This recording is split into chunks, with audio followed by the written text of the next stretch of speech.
রান্না বান্নাতে অনেক কষ্ট হয়ে যায়, এখান থেকে ডাইং থেকে পানি নিয়ে আসতেছি। এটা প্রায় তো 20 দিন 20-22 দিন হবে। ঈদের 20-22 দিন, হ্যাঁ 20-22 দিন ধরে পানি আমরা এই কষ্টে আছি আর কি। গার্মেন্টস বাড়ি তো নাইছে, অনেক কষ্ট এই পানির। আমরা পানি টানতে টানতে আর পানি টানতে ইচ্ছা করে নাঙ্গর নাঙ্গর কলটা যে কেমনে সমাধান হবো এই সমাধান করে দিবেন। ঈদের 10 দিন আগে থেকে এই জায়গায় পানির সমস্যা রয়েছে। কুয়াশায় যে আগে লাইন ছিল, কুয়াশা থাকা অবস্থায় দেখা গেছে যে আজকে যদি নষ্ট হতো 2 দিনের ভিতরে মেরামত করতো কুয়াশা। যিনি নানুর সিটি কর্পোরেশন নিল এটা, এই নেওয়ার পরে থেকে হেরা এখানে সবসময় কাজ করতে চায় না। দেখা গেছে যে 8 দিন 10 দিন পরে কাজ করে। এই পানিটা মনে করেন আজকে ঈদের 10 দিন আগের থেকে পানি নাই। যে একটা সমস্যার ভিতরে আমরা আছি, এই ছেলে সন্তান বলার মতন না। আমরা তো পানির বিল ঠিক হয়ে দিতেও আছে, প্রশাসন এইভাবে খেলাইতেছে। এত বড় এলাকা এরা যদি এটা না করতো তাহলে আমরা যার যার ইচ্ছা মতন পাম্প আই লইতাম। হ্যাঁ আশায় তো আমরা বিলও দিতেছি, আবার পানিরও কোনো ব্যবস্থা নাই। এইভাবে কি চলেনি এত বড় মহল্লা। এই যে লাঞ্চ টাইম আসছি, মাঝে মাঝে 12টা বাজে আসে, মাঝে মাঝে সকাল 10টা বাজে পানি দেয়। তখন তো আমরা পানি নিতে পারতেছি না। তখন পানি ছাড়া কিভাবে বাচ্চা পোলা পানি লয়ে কিভাবে চলি? সারাদিন থাই ডিউটিতে, কাজে কর্মে থাই। আর সিটি কর্পোরেশনের যে পানি আসে, ওরা দেয় হলো 9টা বাজে, যে সময় লোকজন কাজে যায় এই সময় পানি দেয়। এই পানি আর আমরা কাজ করবো না, পানি নেবো।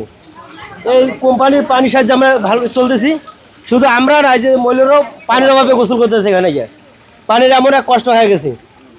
আর ওর সাথে কবে ঠিক হবে কোনো সিদ্ধান্ত তো দেয় না, সঠিকভাবে বলেও না যে কবে ঠিক হবে। এতদিন যে পানির যে সমস্যা, কেউ কোনো পদক্ষেপ নিতেছে না।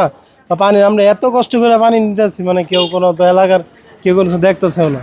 300 এলাকাবাসীর পক্ষ থেকে আমরা এই প্রশাসক মহোদয়ের নিকট মাননীয় সাংসদ আলামিন ভাইয়ের সাথে আলাপ করি। উনি বলে এখানে আমাদেরকে ওনার সাথে সাক্ষাৎ করতে, প্রশাসক মহোদয়ের সাথে। পরে আমরা তার সাথে সাক্ষাৎ করি, সাক্ষাৎ স্যারের সাথে। উনি পরবর্তীতে এখানে কর্মকর্তাদেরকে, ওয়াসা বিভাগে যারা জড়িত তাদেরকে ডেকে বলে এখানে ব্যবস্থা নিতে। তখন আমরা দাবি করছিলাম যে এখানে আপনার এই মোটরটায় আর কি যেই পরিমাণ এই মানুষ এখানে এর কি পানি ব্যবহার করে, সেই জন্য পাশাপাশি আরেকটা মোটর দরকার, একটাই হচ্ছে না। এটার ফিল্টার ব্লক হয়ে গেছিল। তো আমরা দীর্ঘ 10 দিন ধরে জেটিং করতেছি। জেটিং শেষ, এখন প্রাইমারি হাইড্রোলিক্স ওয়ার্কস যেটারে বলতেছে, এই হাইড্রোলিক্স ওয়ার্কস চলতেছে। 2 দিন সময় লাগবো।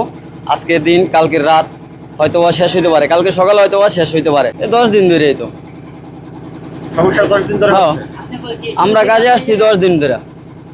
আমাদের যে কাজটা, এই কাজটা 10 দিন ধরে ঢুকছি আমরা।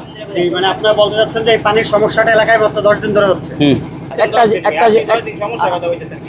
কথাটা বুঝতে চেষ্টা করেন। আপনি বুঝাই বলেন, বুঝতে চেষ্টা করুন। হ্যাঁ, তো কেমনে বুঝতে পারবো? আপনি না বললে কেমনে বুঝতে পারবো? আপনি এখন বললেন 10 দিন ধরে পানি নাই, প্রথম কইছেন এই কথা। বড় করে 10 দিন ধরে আপনি কাজে ঢুকছেন। হ্যাঁ, আপনি এটা কইবেন যে 10 দিন ধরে আমি কাজে ঢুকছি, আমি একদিন পানি পাই নাই। আপনি এমনি কইবেন। হ্যাঁ, এই জায়গায় আজকে পানি নাই প্রায় 15-20 দিনের উপরে হইব, কিন্তু আসার লোক ওনারা বলতেছে যে এলাকা নাকি 10 দিন ধরে পানি নাই। অথচ উনি পরবর্তীতে যখন আমরা জেরা করলাম, জেরা করার পর উনি বলতেছে যে উনি 10 দিন ধরে কাজে আসছে, কিন্তু সে বলতেছে 10 দিন ধরে পানি নেই। উনি আসার আগের থেকে পানি নেই, কয়দিন পর পর এরকম হয়। কিন্তু এইবারের মতো এবার সিটি কর্পোরেশন নেওয়ার পরে যতদিন লাগায় আপনাদের যে পানি পাইতেছি না, এই সমস্যা আগে কখনো হয় নাই।